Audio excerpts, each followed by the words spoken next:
guest is Angel Ribo, and he's known as the Confident CEO, and he plays multiple roles in his life. To name a few, he is an influencer, LinkedIn strategist, and international TV host.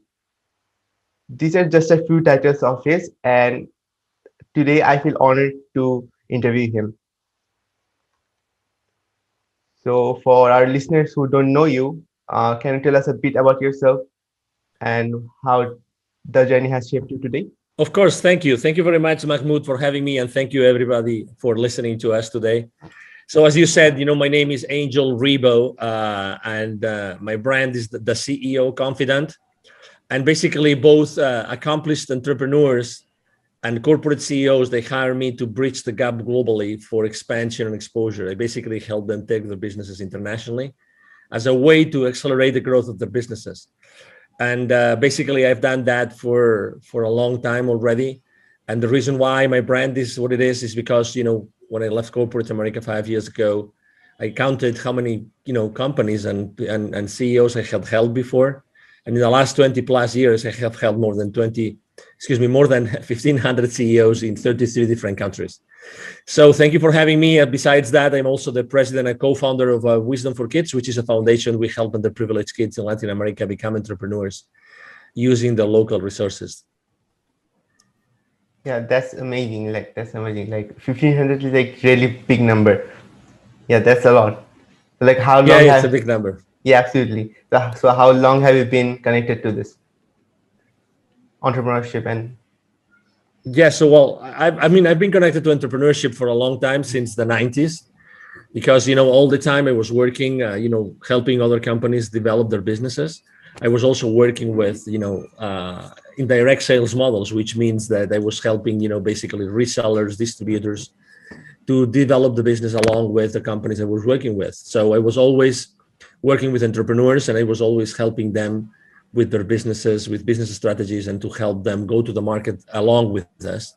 So I have been then involved with entrepreneurship since then early 90s.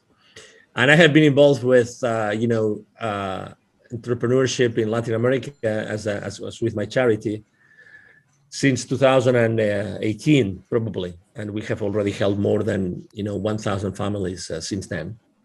Yeah, that's amazing. Yeah, amazing. So how did you from where did you got the inspiration to start your nonprofit? This Yeah, is your so charity. yes, thank you. Yeah, absolutely. So basically, while I was working in Latin America, and I lived in Latin America for 10 years, and I worked there for over 15 years. So I was always exposed to poverty all the time. Every time I would go to visit some of the manufacturing plants that they were serving with the companies I was working with, all the time, those manufacturing plants would typically be in the outskirts of big cities. And those areas are typically, unfortunately, they have a lot of poverty. And it was very common for me to see kids asking me to keep my car safe while I was inside the plant, or they were offering me to clean to wash the car, or they were selling me gum or a bottle of water or something like this. So I was all the time exposed to both, very super powerful people in the continent, and at the same time to a lot of poverty. So in 2015, I had a spiritual experience that, allowed me to see very clearly that I had to help those kids. And if it wasn't me, who was going to do it? So that was probably the reason I was so exposed to poverty and so exposed to business that I eventually came to me very clearly that I had to help those kids. Yeah. So from as you said that they were selling you bottles, they were selling you gums. So through their act, so we can say they are already entrepreneurial from their heart. They're kids right now, yeah, but they're still trying to sell something and earn their living. So that's entrepreneurial. Then that's it. That's entrepreneurial. So they already Yes. had it. Yeah. Yeah.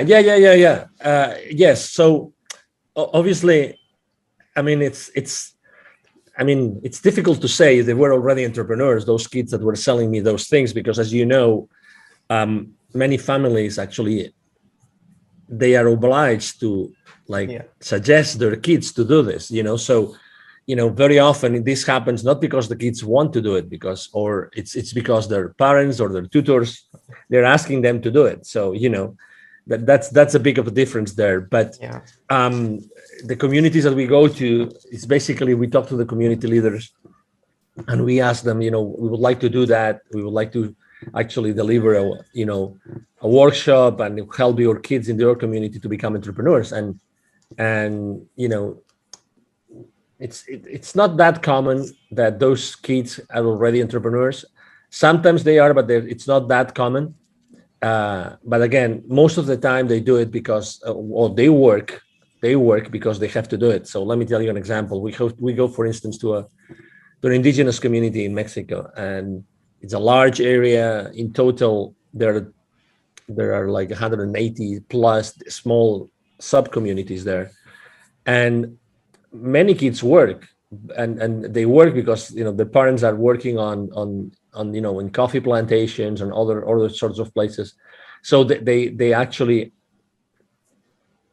ask their kids to work along with them because the family needs that money, right? So they need more hands and more hands and more hands. So they don't really have a choice. And what we do from on or at Wisdom for Kids, we actually work very much the mindset of those kids. We help them realize that they can really become whoever they want in their lives, and we work heavily on their self-esteem. And we really try to suggest them, or to instill in them. We use very uncommon ways to approach them. I mean, it's not, our workshops at Wisdom for Kids are not like whiteboarding or blackboarding kind of thing. It's really more like experiential. It's making sure that we connect at an energy level with them, so that from then on they really, really, really like know that they can do whatever they want, that they are unstoppable, that they are infinitely powerful. We work a lot on self-esteem, but we do a lot of playing and jumping and dancing and singing, and also we do a meditation along with the rest of the activities that we do with them. And again, we try to really the lives of these kids since the very beginning, because it took to us a long time to define and to develop this workshop, because we wanted it to make a big difference. We wanted it to make a big difference in their lives. That's really like amazing actually. Like I'm not finding the perfect word here that to describe how I That's feel. good. That's Yeah. good. Yeah, yeah, yeah, yeah. But as you know, I think it's important to expose people to new knowledge and to new experiences. And it took almost 2 years and two PhD students to develop the workshop that we're delivering today. So yeah, I mean, we have really invested a lot of time in making sure that what we do with the kids is really impactful and it's going to stay with them for the rest of their lives. Okay. So like, how long did it take to make those workshops? Yeah, well, I mean, it took to us 2 years to develop them, but it's basically two hours long workshops in which we pack really a lot of many different things. But it really flows very well because it's all about having the kids super excited for two hours. So it's really fun, and obviously, um, I mean, kids are magic, right? I mean, kids have this ability to really enjoy life like no one else, right? It's a blessing to be able to work with kids and to teach them things. So it's 2 hours, but it's really, when we go back to those communities, they really remember us and they really are excited about what they did, what we did with them, in when we first engaged with them. Yeah, that's like so great. Like truly, like kids are amazing because if you try to like they can be molded in any shape. That's a fact. So like if you just give them proper knowledge about something and make them interested in a topic, they're gonna go that way. Like that's the truth. And that's so like building their foundations from like that early age like is what the future needs basically. So like they are the future. Yeah, That's the truth. And if the foundations is not good, like then like how what the will the future be? exactly. Exactly. Exactly. So tell us a bit more about your spiritual awakening. Like what experience did you had? Yeah. So basically, thank you for asking. So basically, it was this. It's actually the second time that I feel this like super rush of energy. It was a Saturday morning. I was in a hotel in Mexico City. It was 8:30 a.m. I just woke up. I was really remorseful. I was really sad. I was really exhausted because I had worked a lot the previous week. I missed my plane to go back home in the previous day on Friday.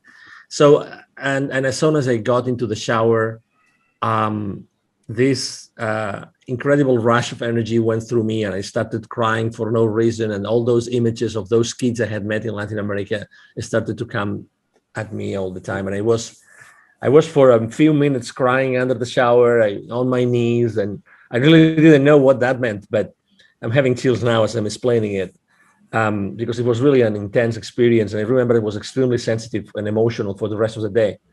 But that meant something, right? I mean, I think that it's the second time in my life that I really listened to what the universe was telling me. Just to, I really believe that everything happens for a reason. For instance, and I want to really support you, Mahmoud, a lot, because I really admire you and I'm impressed by you, because you are a very young man, but you said I want to have my own podcast and I want to do it no matter what. And he's at the other side of the world because he's in Bangladesh and I am here in Dallas, in Texas. And the chances of Mahmoud and myself, to me, they were really remote. But he was kind enough to invite me to his podcast, and I'm really thrilled. I mean, I'm one of his first guests, and I'm really thrilled to be able to share my experience, my journey, and my knowledge. And I think that it's a great you are a great example, Mahmoud, of someone that really wanted to make a difference in the world, and you decided to actually launch your own podcast and start doing it, no matter what. So this is exactly the spirit that I'm trying to instill the kids that I'm helping in Latin America, and this is exactly, I have been allowed to teach hundreds of salespeople in my life, literally from many different countries, and I have to say that all of them remember me, right? And I very often they reach out to me and they share things and experiences with me, and that's one of the legacies, right? Is that when you are able to help people, they will always remember that. They will always be there, and they will always remember that. And life's too short to waste it with the wrong people. And let's make the most of the time that we are together, and let's make the most to help your audience, because at the end of the day, I'm sure that you, Mahmoud, you're doing this to help your audience. You want to inspire people with content, with good content, with valuable content, and with also nice stories that are going to inspire other people to do things and to take action. And I tell you, everybody who's listening to us today, it only takes your will. It only takes your will to take action. My favorite business mantra, is taking perfect action now.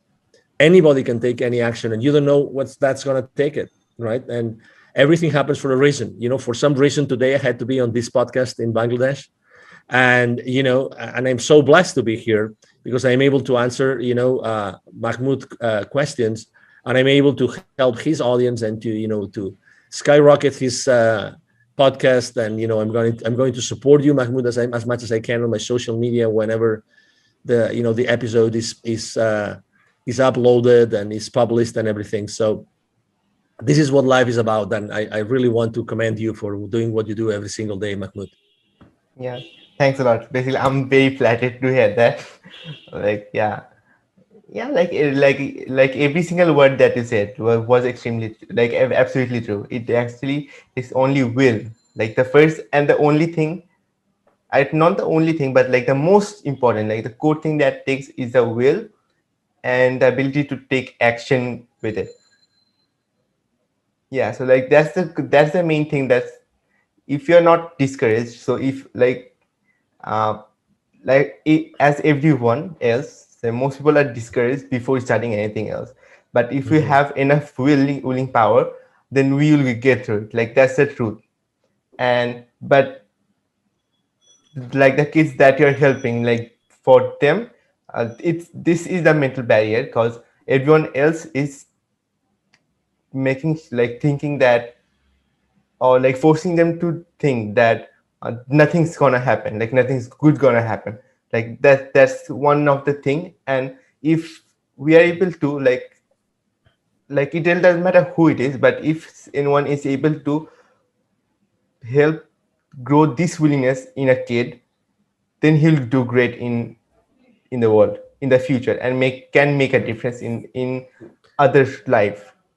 And And you that's mentioned, sorry to interrupt you. yeah, Continue, absolutely. continue. Yes. Nah, No, no, go no. I ahead. was gonna say because you mentioned something which is really important, and you mentioned discouragement, right?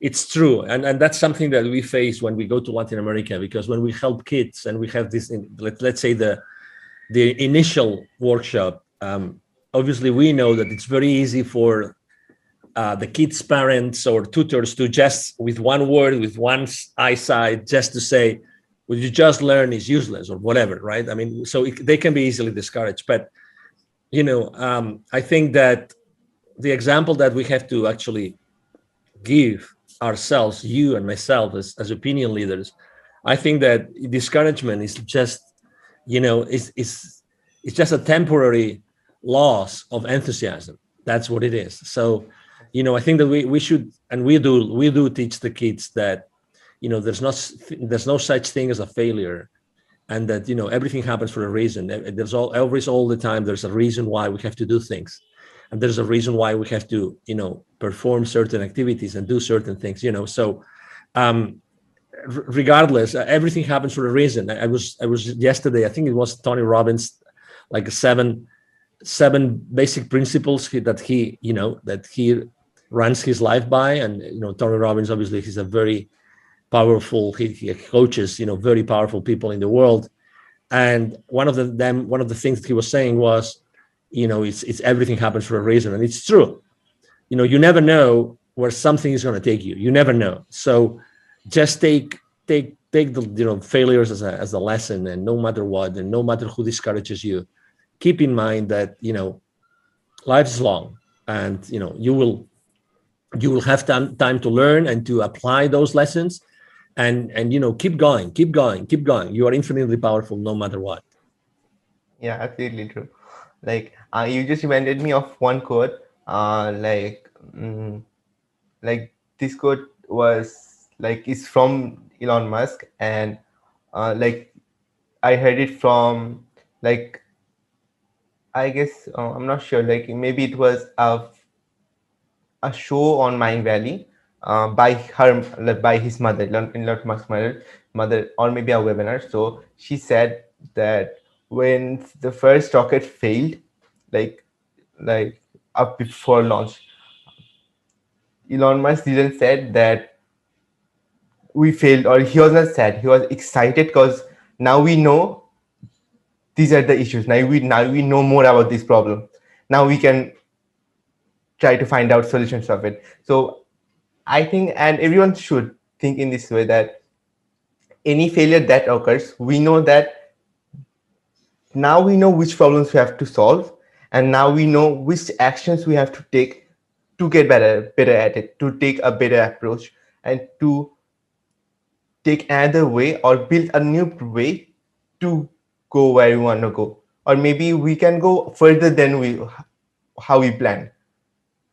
And I that's, agree. yeah, absolutely. And this is a like very powerful statement, because like I guess 90, I'm a very big fan of 80/20 rule. So I'd say 80% of people are discouraged or like see failures as like that's it, that's end all, like that's end all, and they are not learning from it. So, and from also a book, I'm not sure like the name of what's the name of it, it was. So it said that until the time you learn from your mistakes and get better at it, you're gonna keep failing on that thing. Yeah. So, so you have to see every failure as a way to learn new things and grow our skills, so that we can like just crush that thing. Yeah, I agree. I agree, Mahmoud.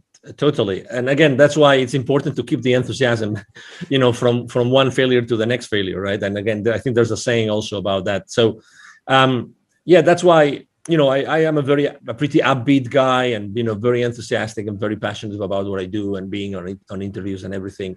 And that's why I think that's also a mission. The ones of us that we are good in communicating, or even if we're not so good and we still want to learn and can learn about communication, I think that we have to do it because we have a mission. We have to help others that are not on the same spot, to keep on moving forward, keep on moving forward. We are right now living, after 12 months, it's now March 2021.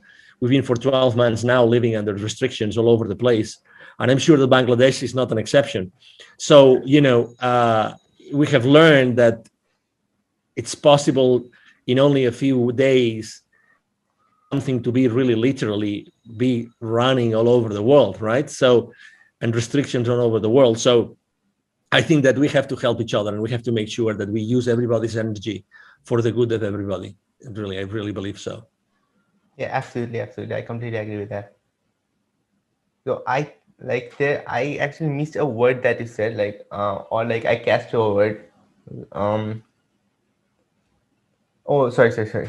Um yeah, so the question that I got in mind when you were saying that, so like what was the biggest struggle that you face, like communication struggle that you faced during the quarantine? Like this question just came into my mind when you were talking. Yeah. Well, first, here in Texas, I think we only had 1 or 2 weeks of lockdown. So, I mean, we really were not quarantined, and people were going out on the streets still.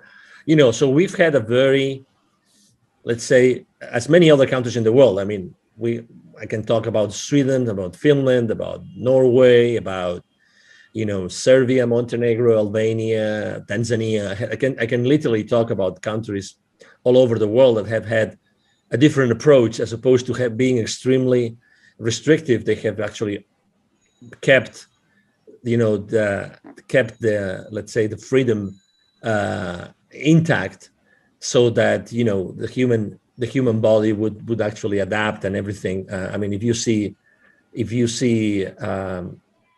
every country has led, and every state here in the US has led, let's say, the situation in a different way.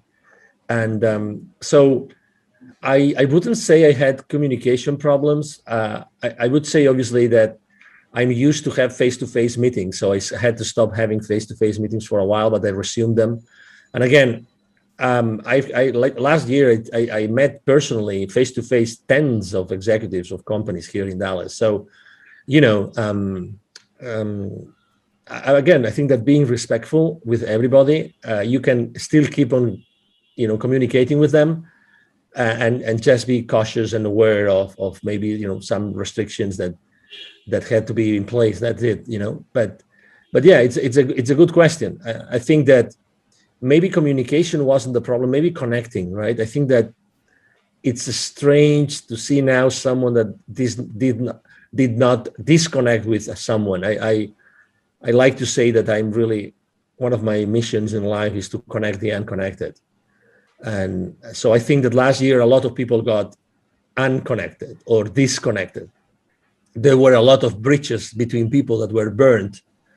And again, I consider myself also as a public figure being in that spot in which I have to really diligently work to bridge that gap between the people that were, polarized or disconnected, or, fell into different sides and they could not, reconcile. I think that it's important for us to be building those bridges, because, we've always lived in peace and loving and liking, so why allowing those, probably one of the most difficult months in our lives, why allowing them to be, forever, permanently, like, wiping out our connections. And so that's why I think that connection is something that really was damaged last year, and not necessarily with me, again, because I know that I have to be extremely compassionate about everybody, and thoughtful and aware. But I know that there's a lot of people that have, lost friends and relatives, like, like friendships, I mean relationships that were broken, and I think that rebuilding those bridges, it will eventually happen again. It will take some time, but I think that uh, we are here to do that, and you do that with your podcast every single day, Mahmoud. Thanks again for like just mentioning that. Um, yeah, that's really awesome. Cause like I loved your mission, which you said like connecting unconnected people. Cause like that's really important. Cause because of this, especially this, I don't exactly say that because of this only this, let's say, pandemic only, but for a pretty long time people are unconnected. Like people are getting unconnected, like they're connecting on social medias, that's true, but most of the people are unconnected with each other. And that's a really big problem because we have to get connected to solve the biggest problems in the world. Let's say like hunger is a great problem in a large portion of the world. So let's, for even solving that problem, we have to get connected. And if you're connected, and like connected minds create solutions, that's the thing. Like, because, well, let's say like the most genius person in the world, let's say Einstein for example, though he's not there anymore, but even if he was alone, he might have, like, he could have did the best thing, like invented the best thing. But if, like, when other people were also around him, like that's what actually boosted his invention a lot. I believe that, because it doesn't matter how intelligent you are. It's about like getting together with other great people, and then you can create the best of the best thing. True. Yeah, yeah. I mean, and you're touching upon something which is really important, which is collaboration, right? I Yeah. mean, the lack of connection, could unfortunately be at the end could be like a lack of communication, right? But it doesn't have to be. I think that reconnecting means that collaborating as well, and I think that the future of the world is collaboration. Absolutely. We've lived under competing spaces forever, and I'm not saying competition is not bad, is bad, excuse me, but I'm trying to say that I think that the future is collaboration, because there's a lot of, if I don't know, that due to what has happened in the world for the last 12 months, there's going to be a lot of many different initiatives related to collaboration, helping each other, and flowing and flowing and flowing, and making this world a better place, with many different ways, or in many different ways. And yes, and being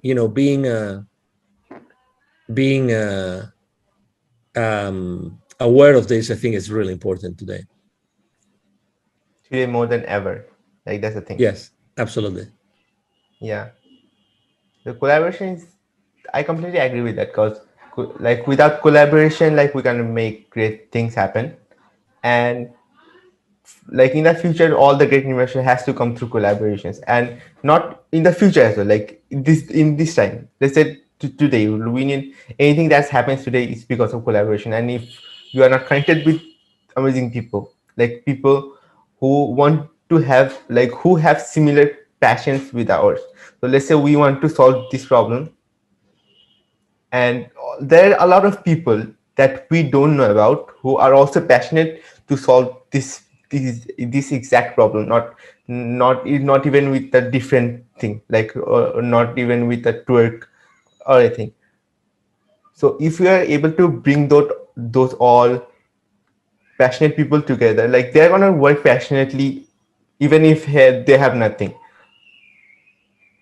And that's where the magic begins, truly. Mhm. Yeah, we are magical beings, and we are infinitely powerful. It's a matter of just talking to each other, and helping each other, and keep on exploring, and keep on, that's why I go back to the same thing, taking imperfect action now. I think that taking action is so powerful. It gives you so much power, and it gives you so much experience, and you are able to be more intentional in what you do every single day. As much as you take action, you keep on putting yourself on the line and doing things that you didn't think that you could do.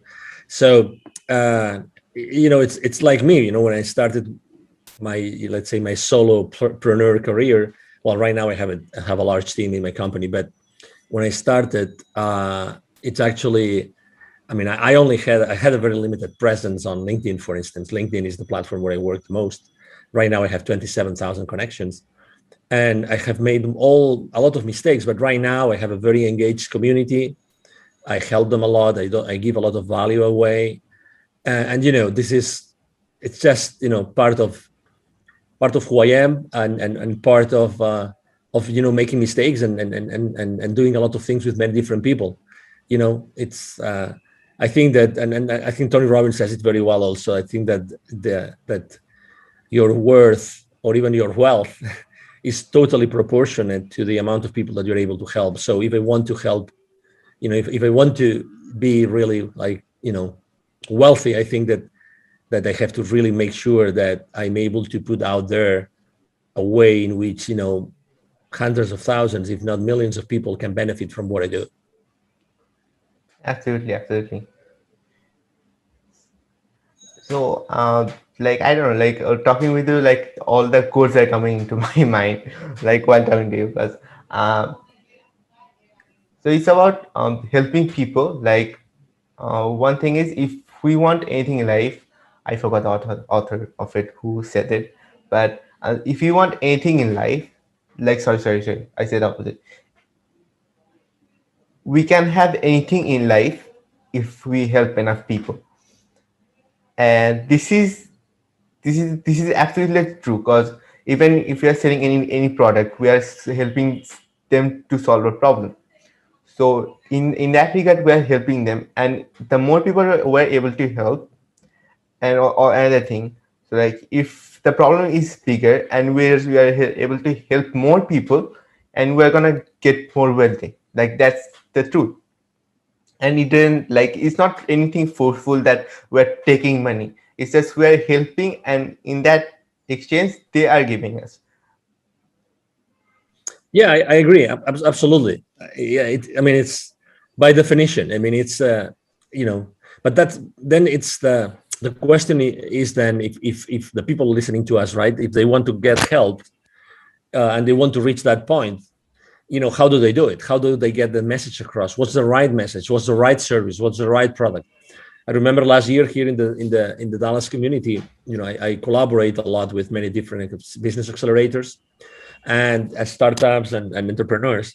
And I gave actually 2 times last year. I gave a couple of uh, webinars about pivoting. So pivoting is the concept of reinventing yourself, right? So when you pivot, this means that you are, I mean, that Completely falls like shifting. the basketball. Yeah, exactly. So the basketball term of pivoting, right? So um, I think that it's important that you know how to pivot. It's like important that you know how to put in place what your passion is, what your expertise is, what the market really, Wants. is willing to pay, and what the market wants. Those 3 things, those 4 things, excuse me. I think those 4 things are extremely relevant and extremely important. And that's really the basis for for anything else that you want to do. But you have to do it properly. I think that you have to do. If you haven't done it yet, just ask yourself those 4 questions. What are you passionate about? What other people tell you that you're really an expert on? What do you think that the market needs and or the market wants? And because that's important. And then, is the market going to pay for it? And how much is going to pay for it? So those 4 questions, ask those questions to yourself. And I think that you will then be able to really set up a starting point for your entrepreneurial journey. Yeah, those four are really amazing questions, because we can start from there. So like if we kick out every other thoughts from our mind and we start from there, we can get a clear direction, and we understand the people, like what they want, what we want, and then align it with like what our strength is. And then to like after combining it, like we'll set the price as well, like depending on the market how much they want to pay, and then release it. And another thing that also came to mind was we have also have to check if the market is also ready for it, because there are a few invention, I guess, of which was invented Hmm. and they did not succeed when they were invented. Yeah. Yeah, because the market was not ready yet. But after a period of time when the market was ready, then when it was released, it became a quick hit. Like in overnight, it became overnight hit because the market was not ready. Yeah, yeah, I agree. But still, I always like to ask the question of not whether a product or service is going to succeed, but how do we make it successful? I think it's a different, I think it's the right question to ask yourself is to ask, what do you have to do or how do you have to make it successful? I think that we should ask ourselves a different question.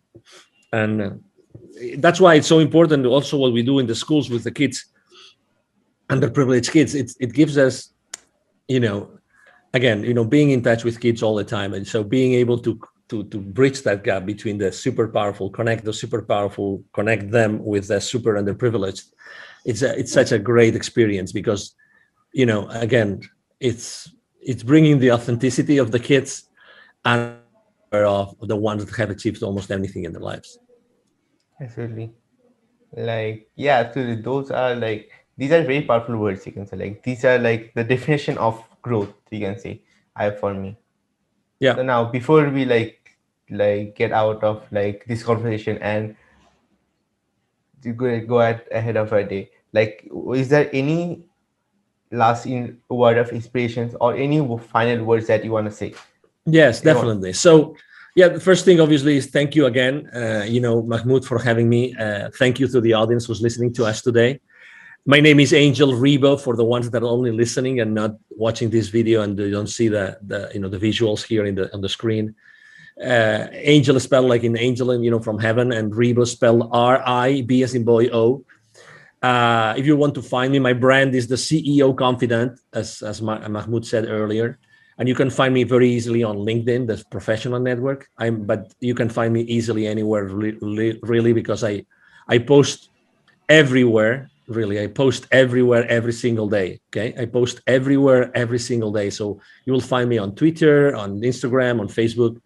Besides LinkedIn itself. And if you want to reach out to me directly and you want to send me an email, it's very easy. It's Angel, Angel, at angelribo.com. So Angel, Angel, at angelribo, which would be ANGELRIB as in boy O.com. And either myself or my team are going to be answering your email. So thank you very much. And the last thing I would like to leave everybody is that we are genuinely infinitely powerful and we can really achieve anything in our lives. So I would suggest you that if you want to start helping others, again, even if you're not even an entrepreneur, it doesn't matter, just to start helping others. And as soon as you start helping others and being exposed and being exposing yourself and your knowledge and your experience and your passion and your enthusiasm with others, lots of things are gonna happen and lots of things are gonna surface.